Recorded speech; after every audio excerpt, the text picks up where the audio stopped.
What's good? What's good, everybody? Welcome back to another episode of the Urban Platform Speaks. Make sure to like and subscribe to the channel as you come in and you check out the content. And with that being said, man, I want to speak about there's a movement, a growing movement to kind of, when it comes to NIL, there's a growing movement to kind of like limit the amount of money and the amount of leverage that gives the players when when they coming into college. So when you have a kid that's 16 and 17 and they thinking that they're going to go to college and have leverage and be able to make money off their name, like what is the name, likeness and image, right? Thinking that they have leverage is a movement, and it's mainly being led by like a lot of college coaches to kind of take some of the leverage away from kids, right? Because as a coach, if you're coaching a kid and they're a freshman in college and they have, and they're making millions of dollars already, it kind of takes some of the power and the leverage away from the coaches. And the coaches don't feel like they can coach under those conditions, right? So they're starting to complain. Now they're complaining, but they're complaining and they're trying to blame it. Some of the blame they're placing on the kids, saying that the kids are coming to them, they're entitled, and the kids are abusing the system. Like when you have kids that go and they play for four different colleges in 4 years, like every year a kid will go to another school because the kid basically is going to the highest bidder. Now that's not all kids. That's just probably happened in a couple cases, but they're using those kind of cases to kind of sway the public and to get the public to think, wow, man, these kids are really abusing this NIL stuff, right? And so now that's part of like what they're doing, like with that movement to get, like I said, the public to say, well, kids are abusing the NIL, and I made a video about this, like when Jeff Teague has said he spoke about NILs and he spoke about Coach Izzo. I forgot his first name, but he's the head coach at Michigan State, right? And he had basketball coach at Michigan State, and he also complained that like the NIL is messing up college basketball, not only college basketball but football too. They feel like that, but I think that what they're trying to do and what's going to happen is they're going to take a lot of that leverage away from kids, and 4-star, 5-star athletes are not going to be making the money that kids that came before them made. I think the kids that they got in there, they made their money and that was good, but they're going to do away with that. And the how they're going to do away with it is they're going to bring over more kids from different countries, like foreign kids. And I'm gonna play some of the audio because I thought that Jay Billis made a good point, and they spoke about kids coming from different countries and being able to play college basketball. Older kids too, right? Not even really kids, older guys, because college basketball now is no longer it's no longer like considered like an amateur sport. So if you're going to get athletes, then you're going to get more mature athletes and better athletes. And so if you like a kid that's coming out of high school trying to compete against somebody who's 20 years, 24 and 23 years old, who's bigger, more mature, stronger, and has more experience, that's what the coaches are going to go for now. So they don't have to pay that NIL money to these kids or get into a bidding war with kids. And they'll only probably like be like a handful of kids in college basketball and football that's like making real big money off of the NIL, right? So I got a couple clips on here I want to play, and then I want to go into like what I think this really means for kids who think they're gonna, be able to make what is it called, like money, generational type wealth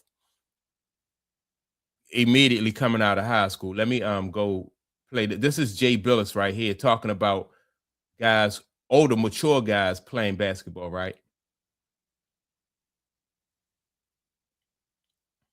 A lot of talk lately about James Nagy, a 6'11", 24-year-old player from Nigeria who's been through the NBA draft process. He was drafted number 31 in that draft in the second round, but never played an NBA game, never signed an NBA contract. He's played in some NBA Summer League games, but he's been playing overseas in Spain, and he just enrolled at Baylor as a midseason transfer. He's never been enrolled in college as a full-time student before.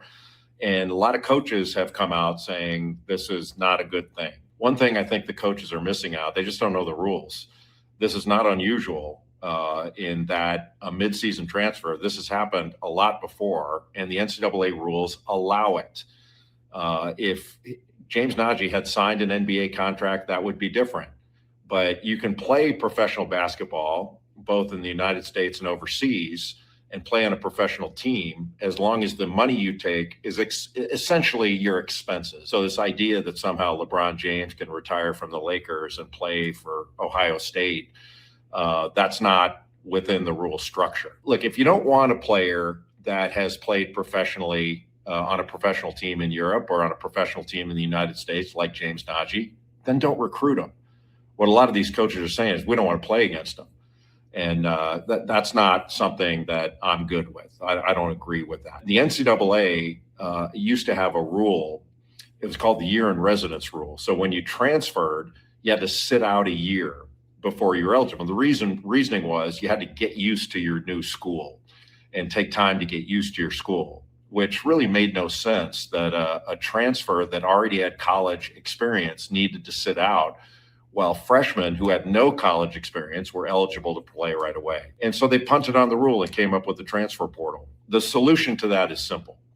Sign players to multi-year contracts and include buyouts in those contracts, and then enforce those contracts. I understand the complaints that coaches have, and I share some of those sentiments, not all, but some. What I find contradictory is coaches will talk about loyalty and going through adversity with regard to the transfer issue. But largely the coaches and the ADs and administrators and presidents remain silent when football coaches, to give an example, will leave their team as it's going to the college football playoff and go to another member institution, taking their staffs with them. Nobody's talking about loyalty there. Again, this is a multi-billion-dollar entertainment industry, and it needs to be run as such. And if we're worried about doomsday, the ratings are going up, not going down.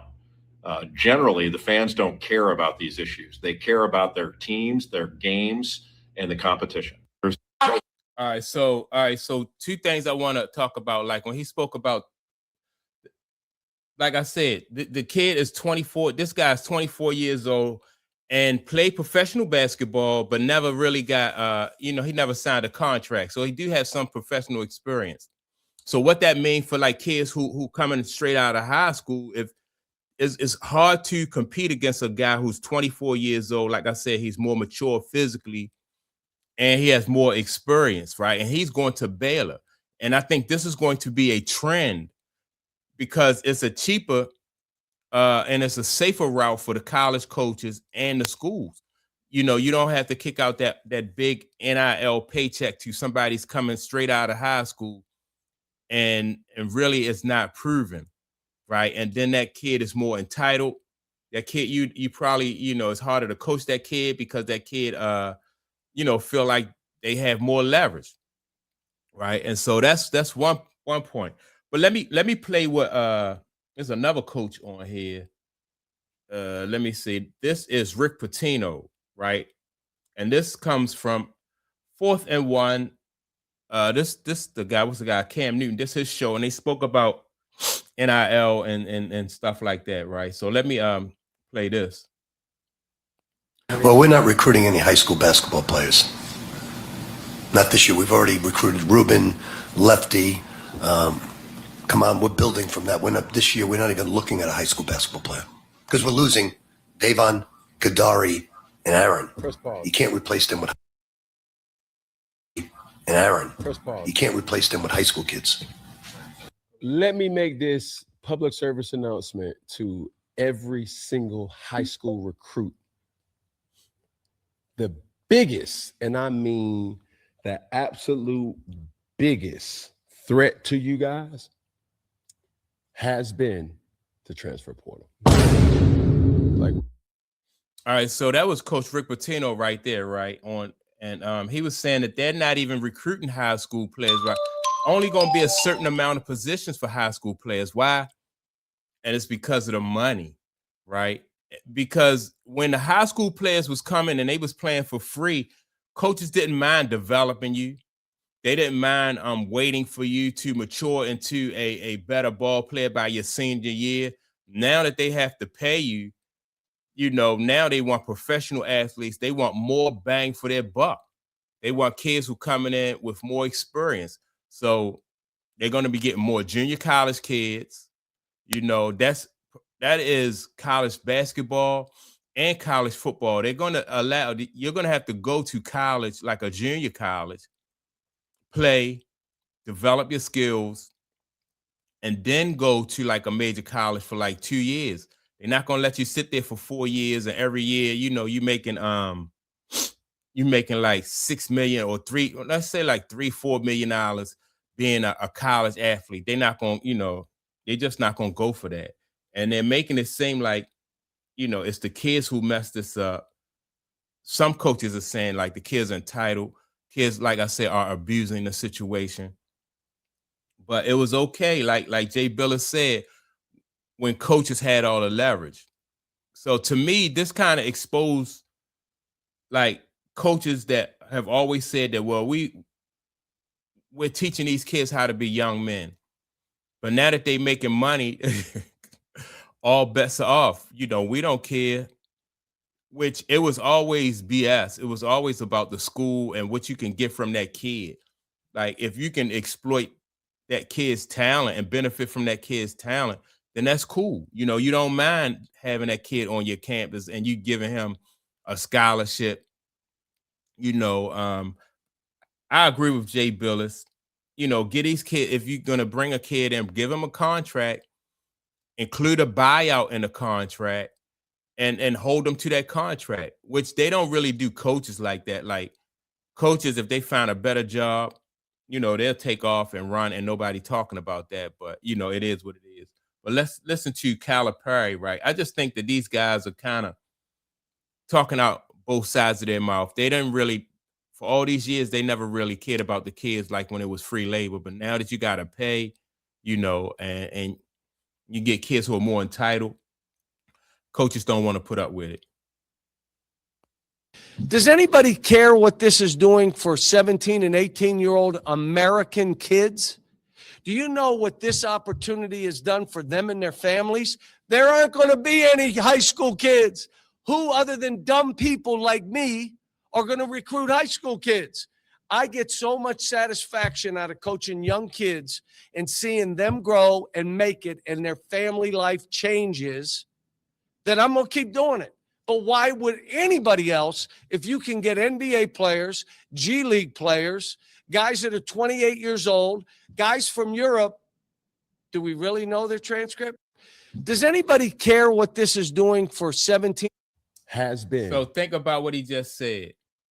There is a lot of competition out there. You can get a G League player and recruit them. You can recruit. I didn't know about the G League part of it though. But if you can get kids from overseas and you can get kids from junior college, you're going to do that rather than spend all that NIL money on a high school, a 17-year-old kid.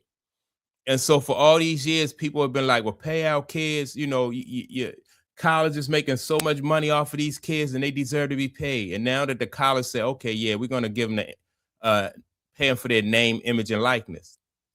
But your name, image, and likeness is only worth what the college said is worth. And so college is not going to recruit these kids. This is just so tricky. These guys don't want to coach these kids, and you had so many coaches. Tom Izzo, he don't want to coach because of the NIL. Like I said, as long as you can get free labor from the kids, then you'll put up with them. If they don't come with any stipulations. I remember Gary Williams at Maryland he didn't want to recruit kids that came through the AAU circuit, because when you recruited kids that came through the AAU circuit, they came with stipulations like their handlers wanted certain things, and Gary Williams was like, no, I'm not going. That's why he couldn't get certain kids out of Baltimore, right? Like Carmelo Anthony. It was a kid named Grant. It was a whole lot of kids that came from Baltimore that wound up going to like Syracuse.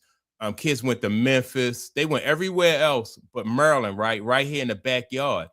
Maryland got who they did get Keith Booth. They got Juan Dixon. But for the most part, most kids that came out of Maryland and out of this Baltimore area was not going to that school because Gary Williams didn't want to deal with these kids in that AAU circuit. I was surprised when Gary Williams got Steve Francis when he was at Maryland, right? Because a lot of those kids, like I said, they come with handlers and they come with stipulations, and you gotta pay his uncle, and you gotta put his stepfather on your staff and all this other crazy stuff. And Gary Williams like, I'm not even going to do that. I'm gonna recruit 3-star, 4-star athletes, and I'm gonna coach them up. And so that's what Gary Williams was. Now you got all these other coaches. Like I said, these coaches can't coach unless they have leverage. And it's just becoming more and more apparent to me that, if coaches don't have leverage over the kids, then they can't coach.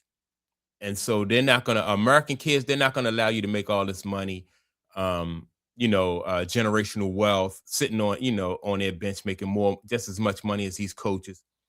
They're going to put a stop to it. And this is part of that movement, this from a economical, it always seems like they always come up with a way to stop these kids from making their money. And so this is it right here. So that's my take on it. I'm going to have more discussions. I want to have discussions with, I'm going to do a live show this Sunday, and we're going to discuss this even more at 11 a.m., man. So if y'all interested in talking about this, tune in this Sunday at 11 a.m. And when I'll have my, I have my co-hosts on here, and we can talk more about this situation. But that's my take on it. Make sure to like and subscribe to the channel. Also, don't forget to leave a comment, and I'll check you all out in the next video. Peace.